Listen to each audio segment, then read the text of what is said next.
Hello guys, আমি Medicos প্রোমা blog পেজের নাম প্রোমা ডেইলি ব্লগ লাইফস্টাইল। আমি আজকে নতুন একটি রান্নার রেসিপি নিয়ে চলে এসেছি। তো এখানে হচ্ছে কি আমি ধনে মাছ নিয়ে নিয়েছি। এখানে হচ্ছে একটা মাথা, একটা লেজ আর 4 টুকরা মাছ আছে। টোটাল 6 টুকরা এখানে মাছ আছে। আর এখানে আমি নিয়ে নিয়েছি পেঁয়াজ কুচি। এখানে আমি নিয়ে নিয়েছি তেল। এখানে আমি আর এখানে আমি মশলাগুলো নিয়ে নিয়েছি: হলুদ, মরিচ, ধনে, জিরা। তো প্রথমে হচ্ছে কি এখানে আমি হলুদ দিয়ে দিচ্ছি। মাছটাকে ভেজে নিব, তার জন্য আমি এখানে একটু হলুদ দিয়ে নিচ্ছি। তারপর এখানে আমি একটু জিরা গুঁড়ো নিয়ে নিচ্ছি। এখন হচ্ছে কি আমি এখানে একটু ধনে গুঁড়ো নিয়ে নিচ্ছি। ধনে গুঁড়োটা খুবই সামান্য দিতে হবে, জিরা গুঁড়োর তুলনায় কম। আর এখানে মরিচ দিয়ে দিচ্ছি কিছু। এখন আমি ভালো করে হাত দিয়ে একটু মাখিয়ে নিব। মাছগুলোকে ভেজে নিব, তার জন্য একটু ভালো করে মাখিয়ে নিব।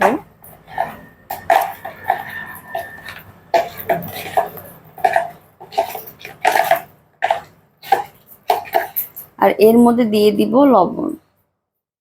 তো আমি এখন এর মধ্যে একটু লবণ দিয়ে দিচ্ছি। লবণটা দিয়ে খুব ভালো করে মাছটাকে আবার মাখিয়ে নিচ্ছি।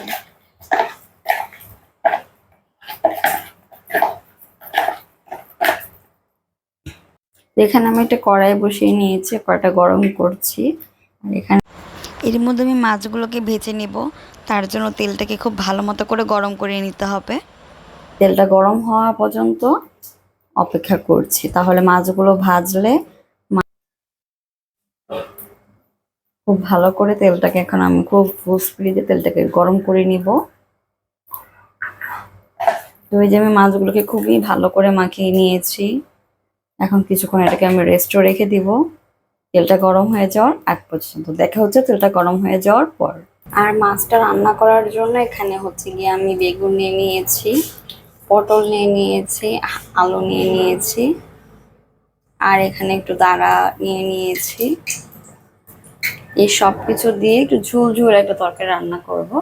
তরকারিটা রান্না করার জন্য এখানে আমি একটা পেস্ট রেডি করে নিচ্ছি।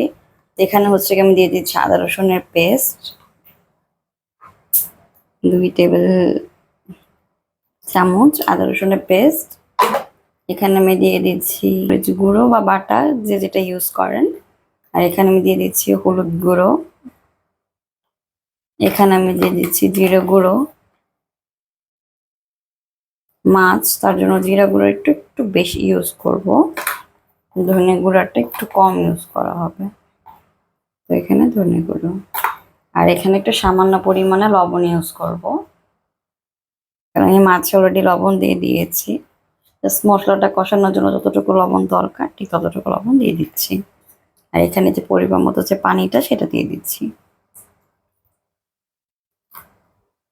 এই সব কিছুকে এখন খুব ভালো মতো করে পেস্ট করতে হবে। আমি একটা চামচ নিয়ে নিচ্ছি, চামচ দিয়ে এটাকে আমি খুব ভালো মতো করে মিক্সড করে নিব, একটা পেস্ট তৈরি করে নিব।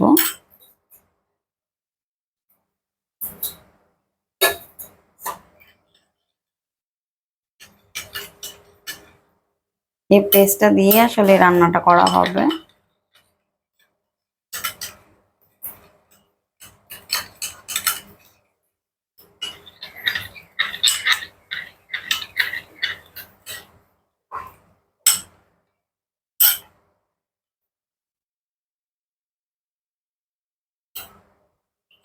পেস্টটা অলরেডি রেডি হয়ে গিয়েছে। তো আপনারা চাইলে এইভাবে করে রান্না করে খেতে পারেন, টেস্টটাও খুব ভালো আসবে। আমি সবসময় এইভাবে করে রান্না করে খেতে পছন্দ করি, তার জন্য এভাবে আপনাদেরকে দেখিয়ে দিলাম। আর তারপর আর একটু পানি রেখে দিবেন, যদি লাগে তো রান্না ইউজ করতে পারবেন। তো অলরেডি আমার তেলটা গরম হয়ে গিয়েছে, এখন আমি তেলের মধ্যে মাছগুলোকে দিয়ে দিব।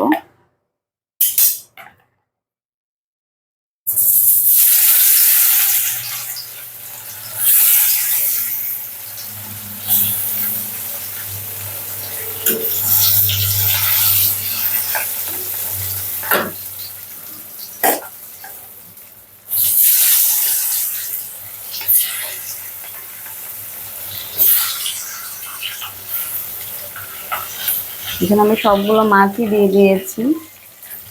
সবগুলো মাছকে খুব ভালো মতো করে এখানে আমি ভেজে নিব। দেখা হচ্ছে মাছগুলো ভাজার পর।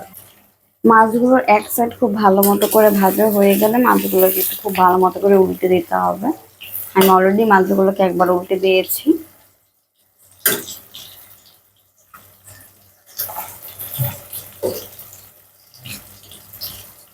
কিছুক্ষণ পর আমি আবারও মাছগুলোকে উল্টে দিব। আর সবসময় তেলটা গরম করে ভাজতে হবে, তাহলে কড়াইটা গরম থাকলে মাছটা ভেঙে যাবে না, ভেঙে যাওয়ার কোনো বা লেগে যাওয়ার কোনো ভয়টা থাকে না। তো এর জন্য অবশ্যই খুব ভালো মতো করে হচ্ছে গিয়ে এটাকে ভেজে নেবেন, রান্না করে দেখবেন, অবশ্যই খুব টেস্ট পাবেন। তো দেখা হচ্ছে মাছগুলো নেওয়ার পর সবগুলো মাছকে আমি খুব ভালো মতো করে তুলে নিয়েছি। এখন হচ্ছে আমি এর মধ্যে 1 কাপ পরিমাণে পেঁয়াজ দিয়ে দিচ্ছি। ওই ভাজা তেলের মধ্যেই যতটুকু তেল ছিল অতটুকু তেলেই হচ্ছে আমি রান্নাটা করছি।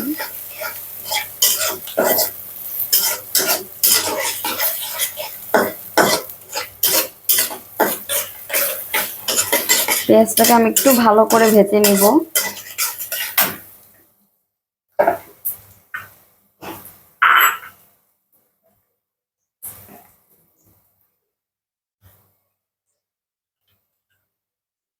পেঁয়াজটা ভাজা হয়ে গেলে আমি যে পেস্টটা রেডি করে রেখেছিলাম সে পেস্টটা আমি পেঁয়াজের উপরে দিয়ে দিব।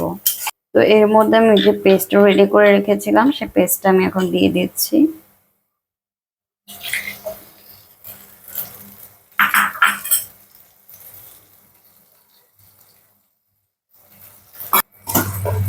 এখন আমি এটা ঢাকা দিয়ে ঢেকে দিচ্ছি। মশলাটা কষা কষা হওয়ার পর দেখা হচ্ছে।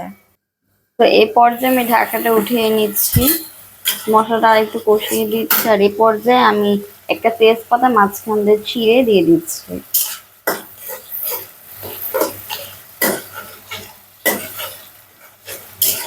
ভালো মতো করে এটাকে কষাতে হবে। এই রান্নার টেস্টটা মাছের যে কোনো রান্নার টেস্টে ডিপেন্ড করে কষানোর উপরে, সেটা মাছ হোক আর মাংস হোক। আপনি যত কষাবেন, যত সময় ধরে সেটা রান্না করবেন, সে রান্নার টেস্ট অন্যান্য রান্নার থেকে অনেক বেশি টেস্ট হবে।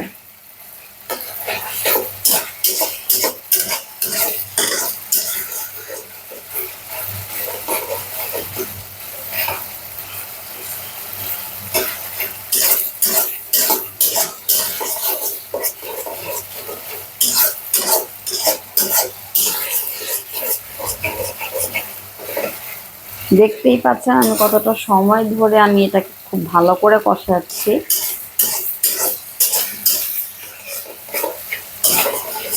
দেখতেই পাচ্ছি মশলাগুলোকে আমি খুব ভালো মতো করে কষিয়ে নিয়েছি। এই পর্যায়ে আমি আলুগুলো দিয়ে দিচ্ছি।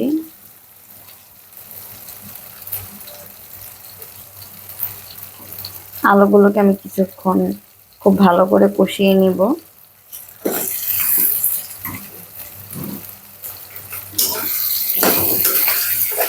আলু সিদ্ধ হতে অনেক সময় লাগে, তো আমি এই জন্য আলুগুলোকে আগে খুব ভালো মতো করে কষিয়ে নিব।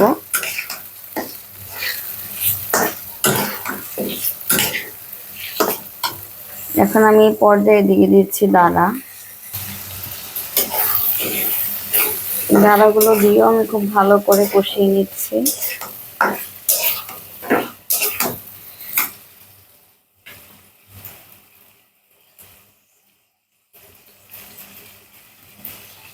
এখন আমি এর মধ্যে দিয়ে দিচ্ছি পটল।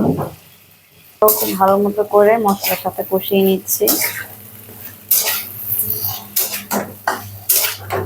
যদি আপনার রান্নাটা দেখতে সুন্দর না হয়, তাহলে আপনার রান্নাটা খেতেও তেমন একটা মজা হবে না।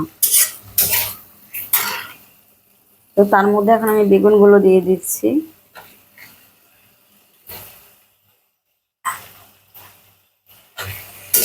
এখন বেগুনগুলোকে আমি খুব ভালো মতো করে কষিয়ে নিব। তা এতে করে এই মশলার ফ্লেভারটা সব কিছুর মধ্যে যাচ্ছে, খাবারের টেস্টটাও যথেষ্ট ভালো হবে।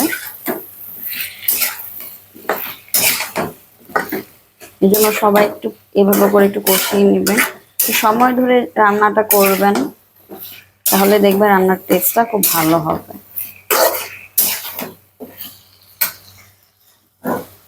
এখন হচ্ছে আমি এর মধ্যে পানি দিয়ে দিচ্ছি।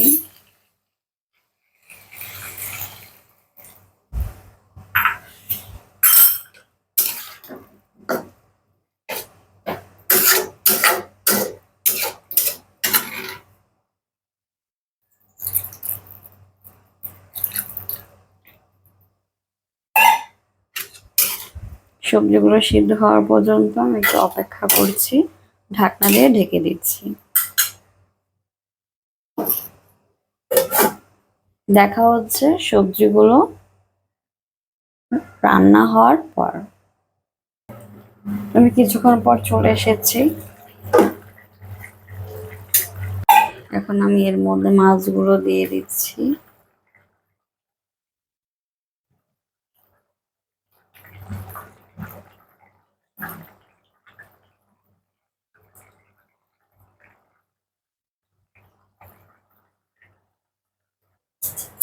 খুব ভালো করে এখন একটু জাস্ট মাছগুলোকে একটু উল্টে পাল্টে দেব।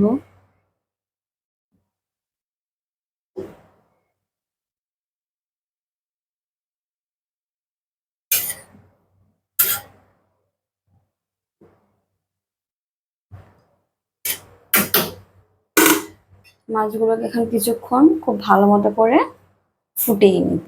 মাছগুলো দেওয়ার পর কিছুক্ষণ খুব ভালো মতো করে ফুটিয়ে নিব। এখন আমি হচ্ছে চলে এসেছি, ঢাকনাটা একটু সরিয়ে দিচ্ছি।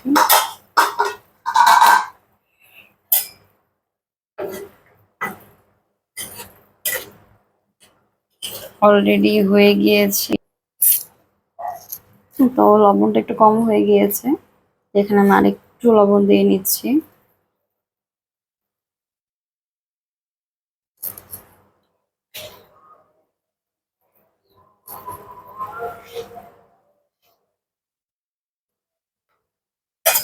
এটাকে একটু লবণটা দিয়ে আরো কিছুক্ষণ একটু জাল দিয়ে নিব।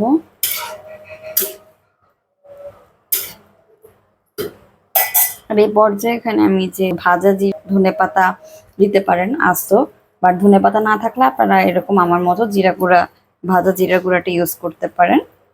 খাবারের মাছের তরকারির টেস্টটা অনেক ভালো আসবে। এখানে ভাজা জিরা গুঁড়াটা ইউজ করে নিয়েছি,